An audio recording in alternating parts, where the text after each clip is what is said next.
How can I stay positive when there's so much negativity? Brandon, this is gonna be a good one today. How are you doing? I'm doing good. How are you? I'm doing great, man. It was good to see the family. We saw pretty much both sides of the family over the weekend, and Oh, we it's got the a we got a big family.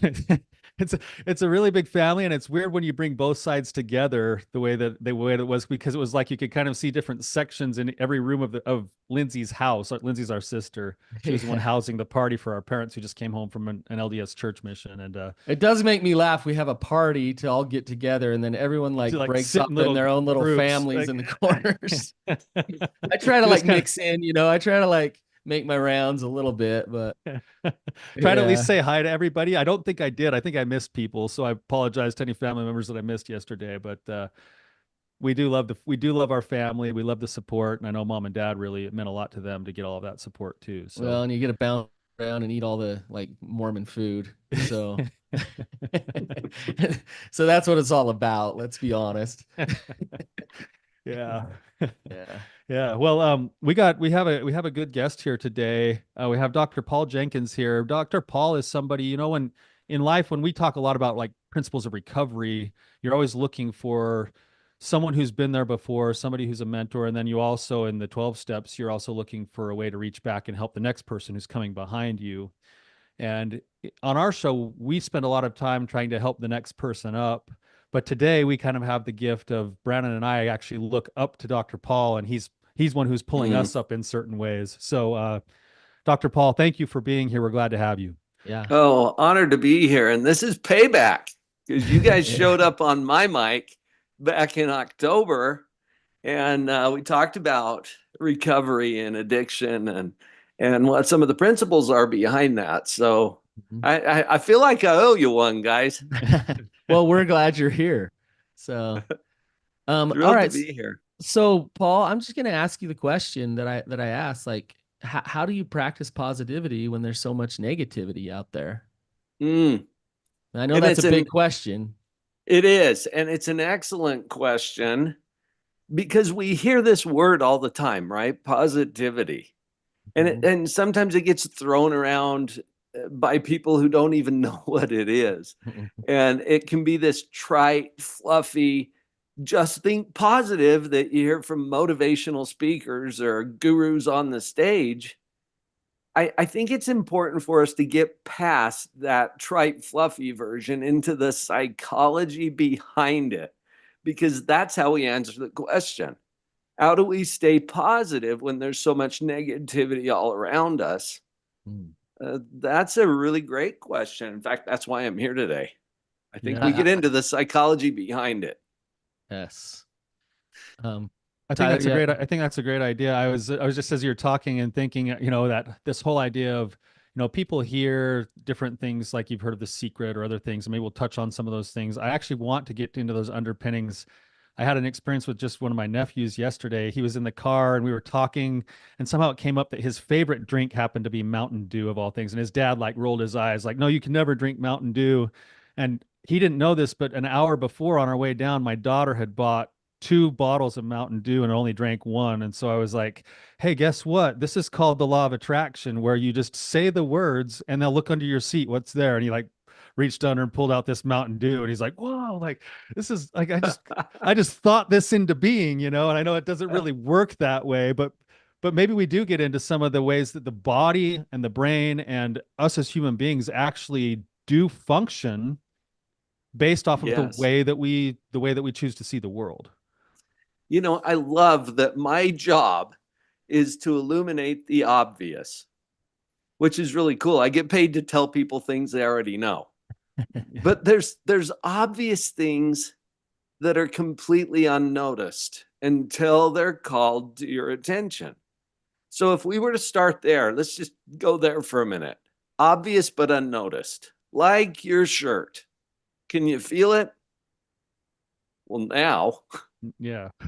now you Now, can. now you're Now, thinking about it. now that Yeah. I've called it to your attention, see, it's Yeah. obvious, but it's unnoticed until it's called to your attention. Or the fact that we're speaking English. Anybody notice? Oh, yeah. Wow. Ah, How unconscious am I? It's obvious, Yeah, it's right? obvious But we are. unnoticed until it's called to your attention, because our brain is an efficiency organ. And it's really important. Our brain has two main jobs: to keep us safe and to prove us right. And both of those get in our way all the time. You guys Yeah. know this because you're Yeah. therapists. Um, when you start to become aware of the processes that are going on in your mind all the time, they're obvious, okay, but unnoticed until they're Interesting. called to your attention. So that's my job, is to illuminate what's going on. Now, what you do with it is totally up to you. I am not here to tell you how to think. I don't have that kind of authority. Right. But I want you to see that you are thinking. And once you see the processes that are going on in your mind, you become aware of them. And once you become aware of them, you're in a position of choice. So, one of those processes I'm actually demonstrating to you right now, it's called metacognition. And metacognition is a fancy psychobabble BS word, but we make up words in psychology. It makes us feel smart. And this is Proves us one of right. them, right? Yeah. The metacognition, if you break it down, cognition just means thinking. Metacognition is a higher level. It's thinking about thinking. And do you notice in this moment that you can do that? So this is really important because metacognition creates a space. And in that space is where choice exists. Until you see it as a choice, it's not. And you'll just roll with whatever your programming is. And programming is pretty powerful. Yeah. You guys are talking about a family get together. Yeah, you've been programmed, haven't you? A little bit. Yeah. There's definitely been some programming there. It's interesting, and I'm sure you'll get into this with us a little bit when you say, okay, so I think everybody who's listening right now can probably say, okay, I am aware now that I can think about what I'm thinking about, Mm-hmm. but that's not something that is readily like cultivated. Like all of us kind of Right. default back to that sort of like default autopilot setting of almost taking for granted the fact that we're thinking beings. And I guess Mm-hmm. I'm wondering, like, how do you strengthen, what is it? Is it a habit? Is it a skill? Is it a way of being? How do you strengthen the way of being in metacognition? I love that you mentioned a couple of words here. Habit. I said programming earlier because programming catches that subconscious flavor of it. We're not even aware of it. It's like the English thing. Okay, here we are speaking English and we're really good at it. English is not an easy language. But to us, it comes pretty naturally. Why? Because of our programming. And we were programmed by people who didn't even give us a choice. So I also speak Finnish. Mutta jos minä puhun teille suomeksi, te ette ymmärrä sitä. I've never heard Finnish. Me neither. Well, now you have, but it doesn't help because you don't have the programming for that. No. Now you can learn another language, as I just demonstrated. You can learn another language. That requires choice and reprogramming. And so when we get into elements of how our mind works, it's very, very similar. So you'll see some things even today as I show. There's two processes I want to call to your attention that are going on all the time in your mind. And you'll see them. And you've already been programmed on how those run from day to day in your life. So Tyler, getting back to what you were saying earlier, either you run your thoughts or your thoughts run you. And without a conscious awareness, your thoughts will run you. You'll default to your programming. It's what we do as humans.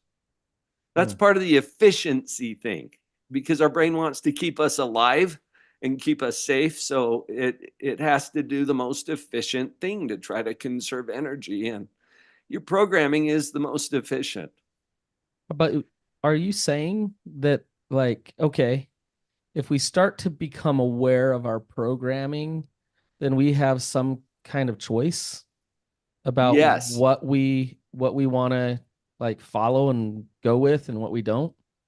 absolutely. And until you see it as a choice, it's not. Okay, because you'll Mhm. default to the It's programming. But default. it's a choice, just like it's a choice to learn Finnish or Mhm. Spanish or Swahili. The choice is necessary, but it's not sufficient. Oh, If you really interesting. want to reprogram, it's going to take some reps, because getting back to, I think one of the words you said was habit, Tyler, but it's a skill as well. I think you mentioned that too. It's a skill set. It can be learned. It can be trained, and we're working against our programming, because even though I'm fluent in Finnish, it's still easier to speak English. Yeah. Yep. It's interesting too, Dr. Paul, just when you said that, I'm just going to kind of share my own internal experience when you said that. So, okay, so now I become aware of this pattern of thinking that I'm having. And then there's Mhm. this choice. And then you said, like, the choice to learn Finnish or Swahili or whatever. The minute you said those things, something in my body sort of tightened up and cringed, like, but I don't really want to Yeah. put in all that would be a ton of work. Like, Right. that's going to be a lot of pain and discomfort to actually learn Swahili. Your Right. brain's trying to keep you safe. So it feels But threatening to consider that there would be a new choice that would lead me into the effort to right. learn that new skill or improve my life in some way. Yes. Your brain's just trying to conserve energy for you. It's doing what it's designed to do. But it's kind of crazy because some of the programming causes us like things that aren't great that we create. Right. But then our brain, just like what Tyler was saying, like so doesn't want to go through the process of relearning something that we'll stay stuck in the same programming that's creating something that we don't even want, as opposed to actually do the work to do the repetitions to actually shift our thinking, right? Yes, this is why therapists have jobs. And the most common lament I've heard in my practice over 30 years now: why do I do what I do when I know what I know? Yeah. Yeah. Right? Well, this is why, because your programming kicks in. And I'm not going to lie to people and say, "Hey, this is easy." No, it's simple. Simple and easy are not the same thing. Mm. And if you want easy, I'm going to have to refer you to somebody else. If you want something that works, then listen up, because this works. And getting back to, I mentioned there are two processes. Okay, so we talk all the time about how it's your thinking, right? One of my colleagues says any problem we encounter is a problem with thinking. And I challenged him a little bit. I said, "Oh, yeah, okay." So last year, my son was diagnosed with stage 3B sarcoma. Mm. Wow. We went through this whole cancer journey, and thankfully, we're on the other side of that now. It looks like we won. But Nice. there was some collateral damage along the way. Yeah. I mean, it's pretty brutal. It's earned its reputation. So, what about that? How is that a problem with thinking? Well, thinking that cancer is a problem is the problem. Did you follow that? It's kind of like Hmm. Captain Jack Sparrow. Uh, The thought that cancer is a problem is what increases the suffering around having cancer. yes. Yes. And all of the mental gymnastics that we do, and the narratives and the stories that we create about it, because the circumstances are neutral. In fact, this is where we'll start with the model. And when I'm presenting this, I've got a visual model, okay, that I present to my audiences when I'm giving a keynote or a training. And I know some of you are like, "Oh, it's an audio podcast." Yeah, I've got you covered. Okay. In fact, we'll put this in the show notes too, but drpauljenkins.com, drpauljenkins.com/therapy bros. Can you remember that, everybody? Okay. That will get you a free digital download of my mini book, Portable Positivity, where I go step by step through this model. You get all the visuals in full color. So I've Nice. got you That's covered. awesome. But Let me explain what these processes are. And it starts with an assumption. It is what it is. Okay, is that annoying to anybody else? Uh-huh.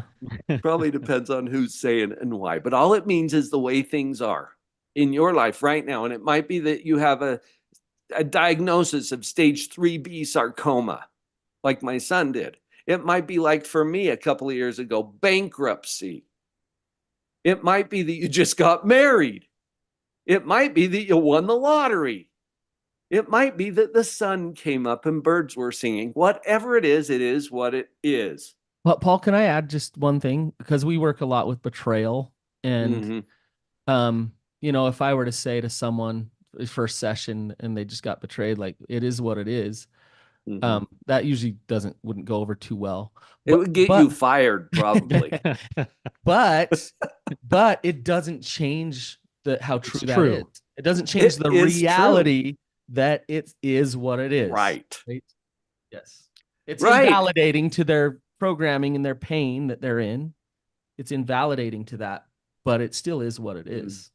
Well, and that's an interesting way to put that, Brannon. I'm really familiar with this whole concept of validation. I've been in the industry now for 30 years.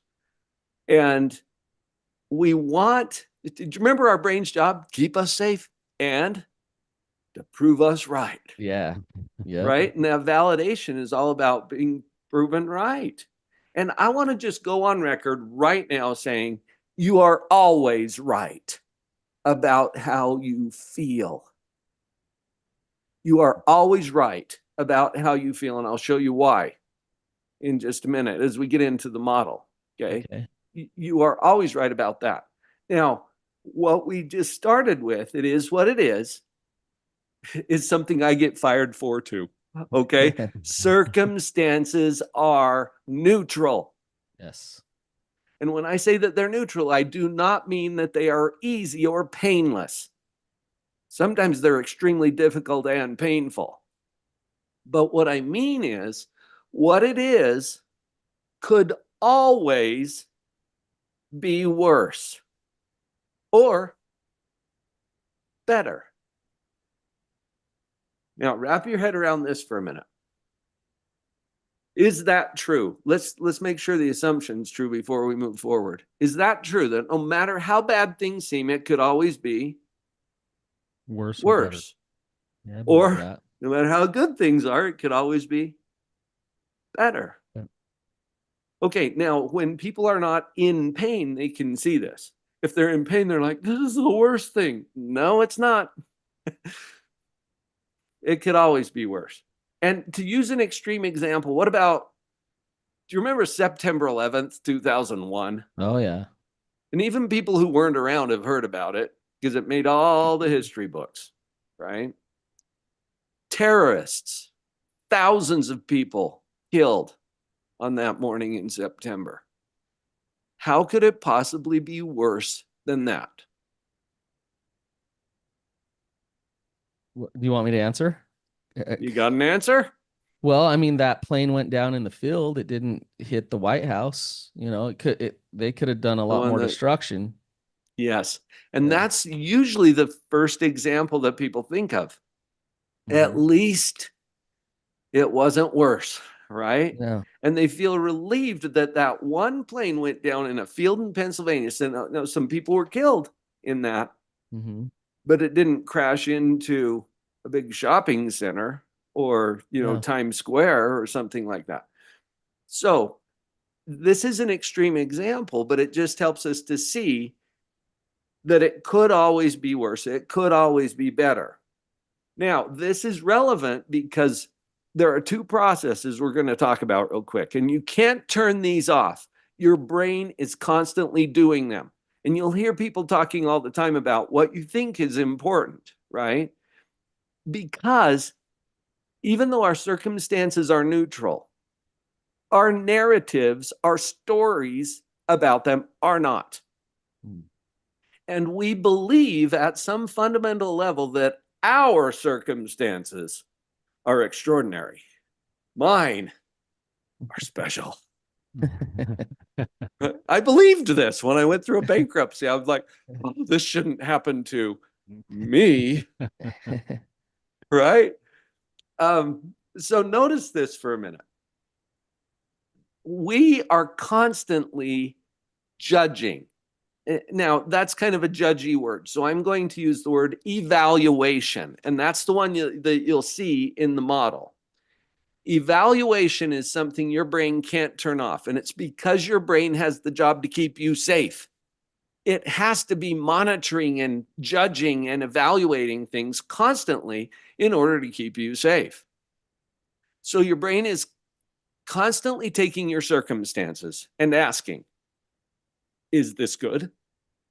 Is this bad? I don't know. I'll check. Now, to check, the word evaluation implies comparison with some standard.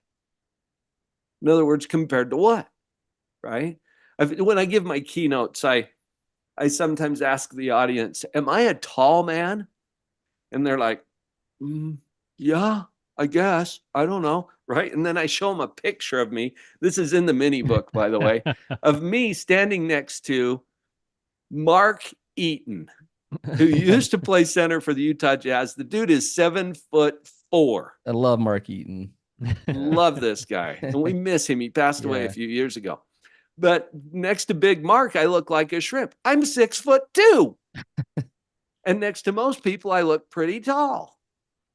And so when I ask the question, am I a tall man? That's an evaluation question. It's just like saying, is this a bad circumstance? Compared to what? Now, we already established it could always be better. It could always be worse. Check this out. When I take my circumstance, and so I'll use my personal example of bankruptcy. Chapter 1 in my book, Pathological Positivity, is titled Lightning Strikes. And it's the story about when I went through this bankruptcy. And you've all experienced it, right? You're going through life, you expect it to go a certain way, and then boom, you're just zapped by a thunderous bolt of lightning. And it might be a diagnosis, it might be a financial condition, a relationship issue, whatever it is, betrayal, trauma. It happens. In fact, we ought to make a bumper sticker that says, it happens. I don't know. Maybe there already is one. So you see where I'm going with this, right? When I ask, is this good? Is this bad? And I compare it to something better, what will be my conclusion? It's bad.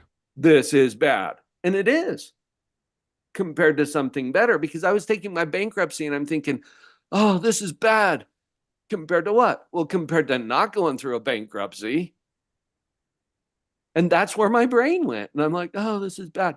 At about that time, you guys, Vicki and I, my wife and I, were asked to be volunteer leaders for a pioneer trek for a group of young people in our church who were reenacting the early pioneer movements to the West, right? And they asked us to be leaders for that. Well, during that time, I was researching some of my own ancestry, and I discovered that one of my ancestor families was in the Willie Handcart Company. And you're both nodding because you know the history around the Willie Handcart Company, a very ill-fated company. Most of them died before they got to the Salt Lake Valley. And this family of mine had left too late in the season to come earlier with some of the earlier companies. They got into the Willie Company with their 7 children, the youngest of whom was born on the boat on the way over from England. And so here they are in the high plains of Wyoming, and every morning they're burying half of their people. I may be exaggerating that a little, but only a little. Okay, and I'm thinking, bankruptcy? I know where my kids are sleeping tonight. I know that we'll have something to eat. And I'm thinking, compared to what those early pioneers went through, this is a cakewalk. Yeah. So is it good or is it bad? Well, it depends on what you compare it to. Okay, I'm just going to pause there and just see how that's landing. Okay, so I was just looking at your model as you were holding it up. That seems to be, and maybe you want to wait for me to reference this, but if I'm trying to follow it, there's this thing that's happening. I have this evaluation. It is what it And it is. is what it is. And if I choose to think, oh, this is terrible, this is horrible, then I'm going one way, and that's going to actually, if we're talking about the workings of the mind and the body, I'm going to experience more pain and suffering simply because of the story that I attributed to it as a negative Yes. thing compared to whatever else it is. When I Versus compare if, what it is to yeah, something better, I feel worse. That creates a negative energy, right? When I yes, compare what it is to something worse, I feel better about what I've got. that's right. Mm-hmm. That creates the energy around what we're going to do next. And I'll lead right into that for you. Great, thank you. Does that answer your question? Mm-hmm. It You're makes a on ton of board? sense. It makes a ton of sense to me, and this comes back to what you were talking about earlier about the metacognition. Is that we have to pause and place ourselves in a state of metacognition just to get to that first step of what is the story that I'm telling myself about it is what it is. That's where metacognition comes in handy. Yeah. Yes, because then we become aware of those stories. Once we see them as stories, then we're in a position of choice. See, metacognition creates a space. In that space is where our choice exists. Mm-hmm. And without the choice, we default to our programming. Yep. It's really easy to think that a bankruptcy is bad. Well, and the default is almost always negative because we're built to protect ourselves. That's what our brain's doing, right? Make ourselves right Exactly. and protect ourselves. So that the default is negative unless we have the metacognition to pause and say, I'm the one inserting the default story. Right. And And once we see our role in that, then we're in position to choose. Yeah. But until that, we just roll with it. Brannon, you were about to say something. so much. Just, oh, where do I begin? I think suffering comes from resistance to what is, and we avoid suffering through acceptance. So we got to first get to a neutral state so that we can accept when we're labeling it as good or bad. And then what you just said, I think, is very important for, and a lot of people don't understand it, is that there is a space, there's opportunity for us. There's so many people that just stay unconscious. They just keep doing what they're doing. They stay in a state of negativity again and again, and don't even really, even just like you say, wearing my shirt, they don't even realize they're doing it. They're just in it. Right. And so you've created this life hack to this powerful thing to be able to say, hey, I'm getting conscious, and now I know what to do. I'm going to know what to do with this. So let's keep going. Well, and while you're mentioning hacks, I thought this morning as I was coming to visit with you guys, I want to give you a couple of very specific hacks.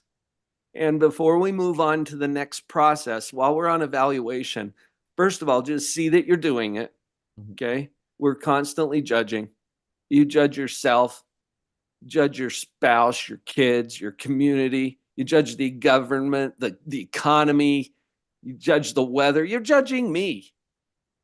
It's cool. I'm judging you. So, I mean, we can't turn it off. Dr. Paul, when you see you're doing it, is that like curiosity? Like, oh, I'm judging the weather. Oh, I'm judging Paul. Notice like it. interesting. Yeah. Well, I can see that I'm doing that. And it's okay. It's Yeah. what your brain's designed to do. All right. So we're kind of judgy. That's all right.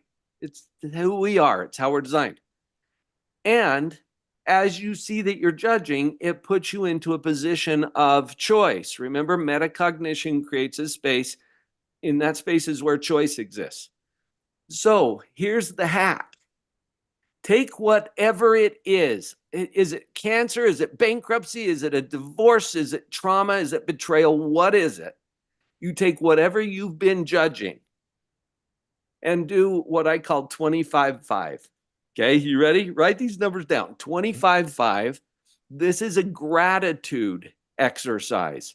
Now, we've all done gratitude lists, but most of the time when people do gratitude lists, they wimp out and they pick all the easy stuff, like family and health and puppies and rainbows and indoor plumbing. Anybody can be grateful for that. Okay, here's the hack. Ask your powerful mind to give you a list of 25 things that you're grateful for about the hard thing. From it, because of it. Okay, and just to give you an example, what is there to be grateful for in cancer? I told you we went through a cancer journey with my son. He's got 5 of my grandkids out in Chicago. The youngest was born 2 weeks before chemo. Jesus. All right, just to give you the context. So what could I be grateful for about that? Now, most of the time, when we say, what is there to be grateful for in this? It's not a question. It's a statement disguised as a question. What is there to be grateful for in this? Do you hear the exclamation point? Yes. Yep. Yeah, watch your punctuation. You put a question back on there. What is there to be grateful for in this? It's a serious question. And if you'll ask your powerful mind to go there, it will. And I found in that cancer an opportunity to connect with my 5 grandkids, my son and his wife, every couple of weeks for the last year and a half. Am I grateful for that? Yeah. Now, I'm not saying be grateful for the cancer. I'm saying open it up, look inside of it, rummage around in there until you find something you are grateful for. Make a list. 25 items, 5 days in a row. This is not easy. But again, if you want the easy thing, I'll have to refer you to somebody else. If you want what works, ask your brain to do this. And I usually give you about 10 freebies. Okay, you can have 10 family, puppies, rainbows on your daily list because you don't repeat anything on tomorrow's list that was on today's list. Stretch. Wow. This is a powerful hack. I've seen this save lives. Because what it does is it changes your position, also known as attitude, right? My son's a pilot. He taught me that attitude is an aviation term. It means position of the plane relative to the ground or the horizon. And a nose down attitude is going to head into the hard stuff. So you're asking your brain to handle this differently. Is this good? Is this bad? You've been saying it's bad. Well, sure it is compared to something better. What if we compare it to something worse? And the quickest way I know to get there is to ask, what am I grateful for in this? Because I'm looking at the last year and I'm thinking it would have been worse if I hadn't had regular contact with my kids out there in Chicago. I'm grateful for it. And I'm not making that up. I really am grateful for that. Okay, you got it? Yeah, that's beautiful. I'm having almost an opposite internal experience as I did earlier when you mentioned learning a new language. It's like I'm sitting there putting myself in your shoes and going, I imagine I'd probably recalibrate my values. I would come to know myself more fully. I'd probably be driven into a bigger wrestle with my faith, all this stuff. I'm already listing out for you what I would be in if I was you. And I'm already starting, my heart's starting to feel more open. Everything's starting to open up. Even though the challenge of 25 and 5, that's 125 things about this particular scenario that will be as hard as learning a new language to do that. It's not easy. Your brain wants to go default. But it's powerful. I can physically feel my own body changing just at the prospect of doing the exercise. Yeah, and it's funny that some of the resistance is we want to prove ourselves right too. Okay, so our brain is trying to keep us safe and to prove us right. And if you've already concluded this is bad, your brain is working overtime to prove you right about that. Yep. And just my saying that it's neutral will probably offend you. Mm-hmm. Mm-hmm. That's Okay, why I so get that's fired for this. this is excellent. I think this is an excellent takeaway for both Brandon and I, but also for our listeners to be able to go and say, this is something that I could tangibly put into practice today with whatever I'm in right Yes. now. So can I give you that other process too? Please, And I've got please. a brain Yeah. hack for that too. So once we realize that we're constantly judging, there's something else that our brain is always doing. You can't turn this off any more than you can turn off evaluation or gravity for that matter. How often do you get up and think, I wonder if gravity's on today? These are principles that are always on. And the other thing we can't turn off is called creation. I believe that we are divinely designed as creators. Humans are creators. And now we're talking about what is to be. And that doesn't exist yet. We haven't created it yet. But guess what we're going to create it from?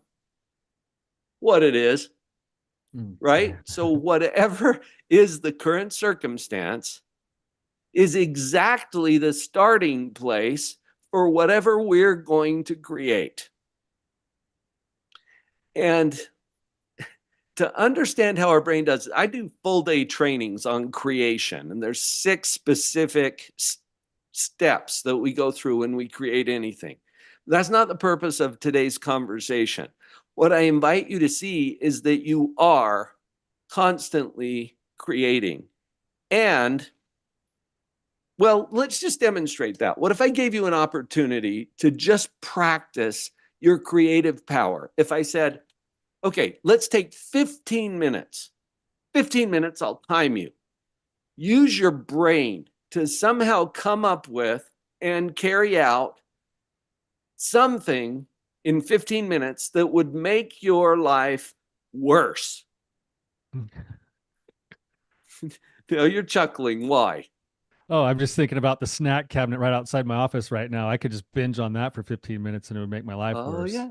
Yeah, you could.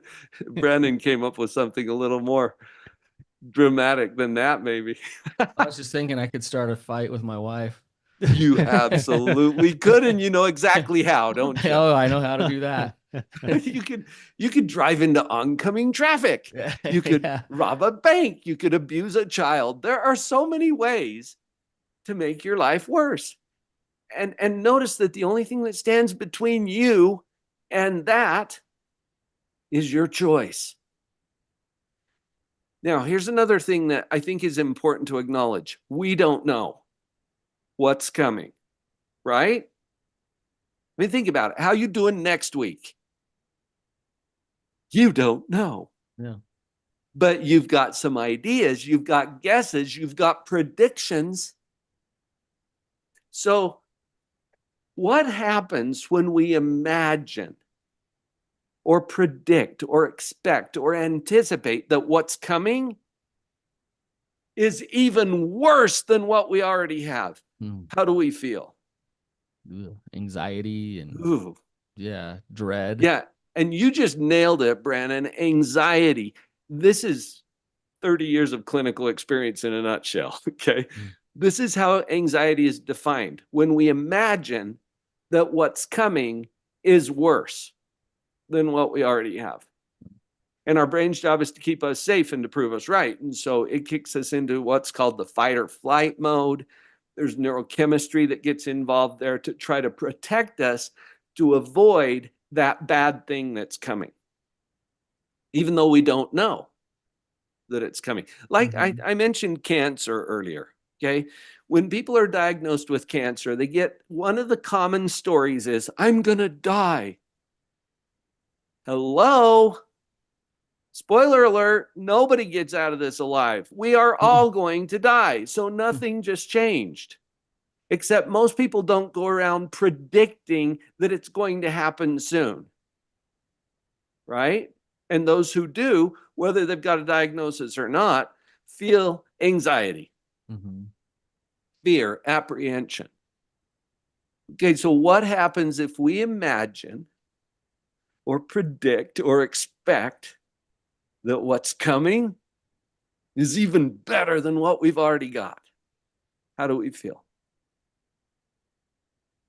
We look forward to it. Excited. Yeah. And you guys, I define this one as hope, which is the number one preventative factor for suicide. We know this because the number one risk factor is hopelessness, right? And I've just shown you how to generate hope on demand.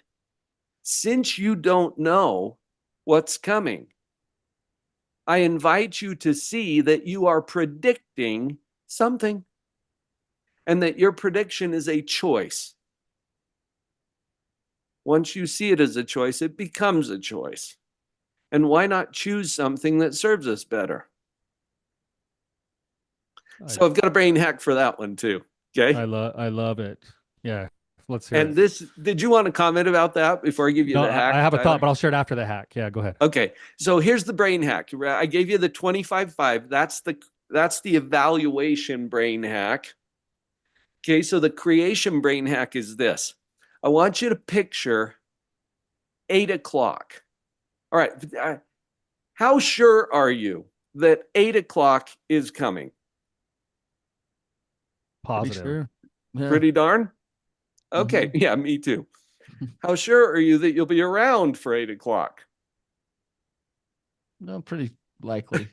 This is where people hedge a little bit. I'm pretty sure. Dude, you have 100% track record. You've made it to every 8 o'clock so far your whole life.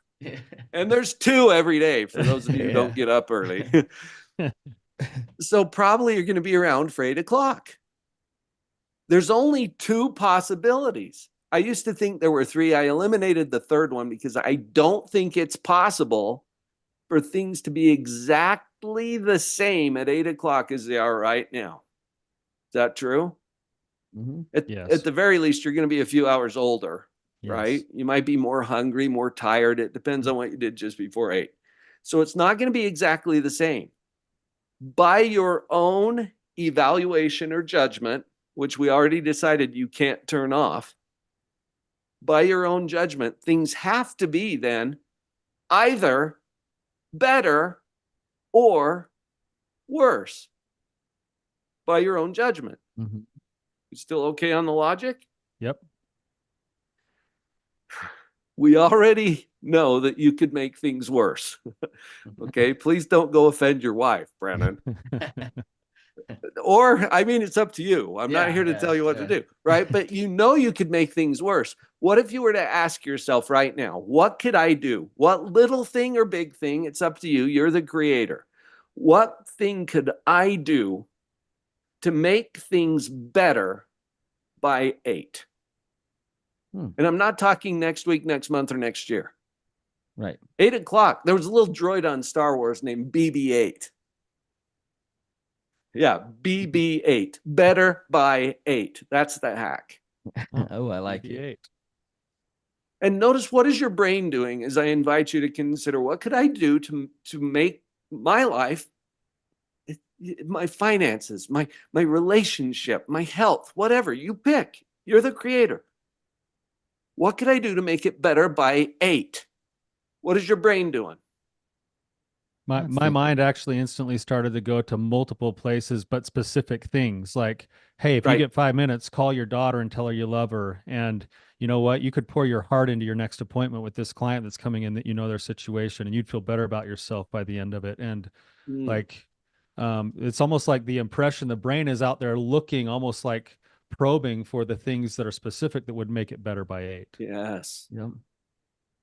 Brannon, same thing? I mean, I just thinking about just being kind, because the example with my wife, being kind, just being patient, telling her how beautiful she is, you know, I'm just thinking about those positive things. That's at 8 o'clock, you guys. This isn't next week, next month, or next year. It's 8 o'clock. And that changes something for us. It brings the creative power that we all have and we can't turn off to the here and the now. And you know you could do it. And notice the emotional energy that follows. We just did it. Yes. We're doing it. Yes, I love it. And you feel it, don't you? Yeah. See, this is the hope. I've labeled that hope.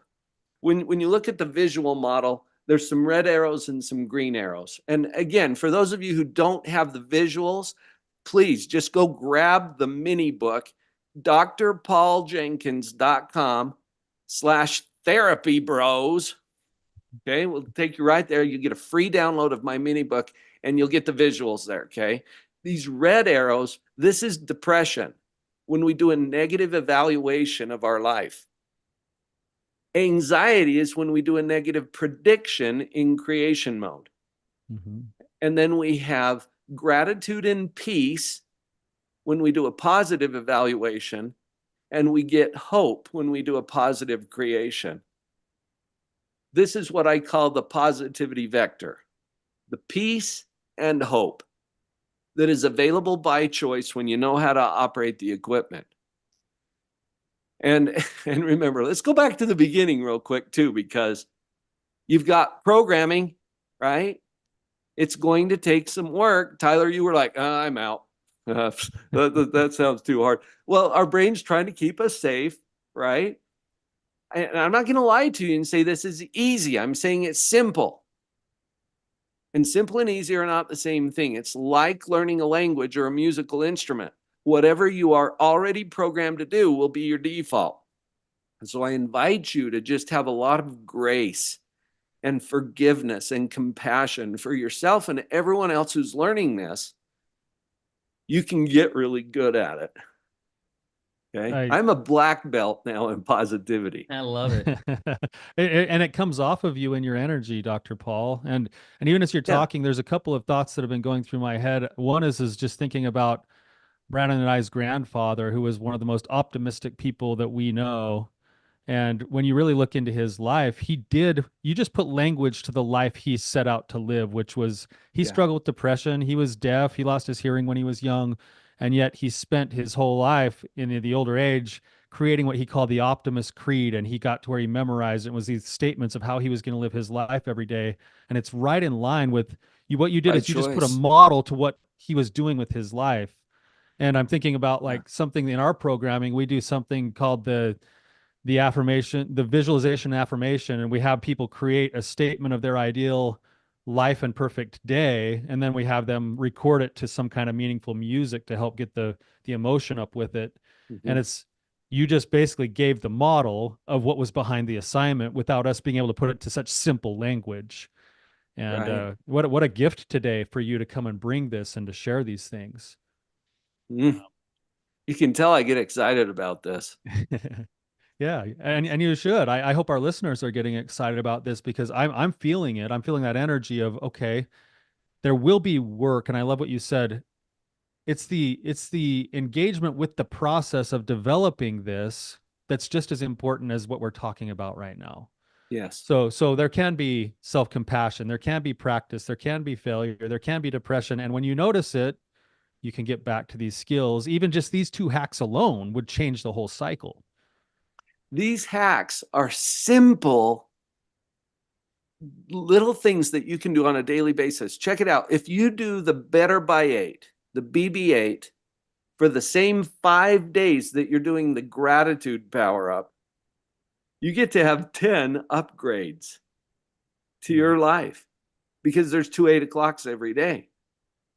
And it's doable. And what happens is just like when you're learning a language, if you can get in a room with a skilled teacher that gives you some vocabulary and shows you how to use it, and you start to see that, hey, maybe this is possible, then with repetition and practice, you can reprogram your brain. And the research bears this out. This is programmable. And it's just like learning a language. So don't get discouraged when it gets hard. Sometimes my clients come to me and they're like, this is hard. Why is it so hard? I know it's important to be positive, but I just keep doing what I used to do. And I'm like, yeah. Good news. If it's hard, you're going the right direction, right? If you leave your car on a hill and take off the brake, which way does it roll? Down. Elevation requires effort. Okay. Light requires power. Don't be surprised when it takes a little effort, but you will see the results, and you'll see it immediately as you do those 2 hacks. Promise. Oh, Paul, I want to do like a 3-day training with you. The 1 hour on a podcast is scratching the surface, feels like. Well, Brandon, I do a 3-day. We'll have to well, talk. I need to come. Yeah. I just want to say I'm grateful you went bankrupt. Me too. Me too. You now you're teaching all these lessons, right? And just I Yeah. just want to, I just what you're saying is absolutely the truth. I've experienced it in my own life. One obvious example of it was COVID. People took that all different ways, but the people that got depressed and anxious, and it was the most negative thing ever. And if you approach that from a negative or from a neutral standpoint, it just was what it was, and Right. and then you got to choose how you responded to it. And so, anyways, I could give all kinds of examples. We are powerful creators. We have so much power inside of us, and we're not victims to life. We get to create. And it comes down to Viktor Frankl's, famous quote of, they can take anything from us, but they can't take away our power to choose. And that's what he's talking about. It's internal, it's inside of us. And Dr. Paul has broken it down into a like such a awesome system here. So I just really appreciate you, Dr. Paul, and I want more of this. Yeah, So, Dr. Paul, would you just throw a shout out for how people can find you and get more of you if they'd like? I would say start with downloading that free mini book, because that will give you the model that we've talked about here today. So once again, that's drpauljenkins.com/therapybros. It's a special link just for you as listeners of this podcast, and to Tyler and Brannon and good work that they're doing. I'd say start there. I'm also all over YouTube, and you can go to my main website if you like, drpauljenkins.com, although the fun stuff is happening kind of behind the scenes. So go download the mini book, then we'll be connected.